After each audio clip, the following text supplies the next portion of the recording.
തങ്ങളിവിടെ വന്നതിന് ഇബാദത്ത് ചെയ്യാൻ. മനുഷ്യനെയും ജിന്നിനെയും നമ്മൾ പഠിച്ചതന്നെ ഇബാദത്ത് ചെയ്യാനാണ്. ഇത് ഏറ്റവും നന്നായി ഇബാദത്ത് ചെയ്ത് ഈ ലോകത്തിന് പഠിപ്പിച്ച നാളുടെ പേരാണ് മുഹമ്മദ് റസൂലുള്ളാഹി സ്വല്ലല്ലാഹു അലൈഹി വസല്ലം. അതുകൊണ്ടല്ലേ റസൂലുള്ളാഹിനെ എപ്പോഴും അല്ലാഹു അബ്ദ്, എന്റെ അടിമ എന്ന് പൂർണ്ണമായി പറയും. സുബ്ഹാനല്ലദി അസ്റാ ബി അബ്ദിഹി വഅൗഹാ ഇലാ അബ്ദിഹി അൽഹംദുലില്ലാഹില്ലദി അൻസല അലാ അബ്ദിഹി. എന്റെ അടിമ എന്ന് പറയുന്നത് തന്നെ അതിന്റെ പ്രധാന കാരണങ്ങളിൽ ഒന്ന് നല്ലോണം ഇബാദത്ത് ചെയ്യുന്ന ആളാണ് എന്നാണ്.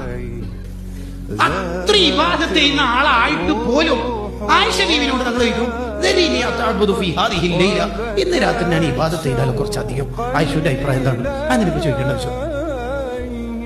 നമ്മൾ എന്തെങ്കിലും ഒരു പ്ലാനാറ്റം വരക്കുന്ന സമയത്ത് ഭാര്യയായിട്ട് എടുത്ത് നോക്കിയെങ്കിൽ നീ ആര് സിവിൽ എഞ്ചിനീയർ ചൂടുകൊടുക്കുന്നത് ഇതാണ് നമ്മുടെ ഒരു പെരുമാറ്റ രീതി. അതിലൊക്കെ ഒന്നും മയം വരണം.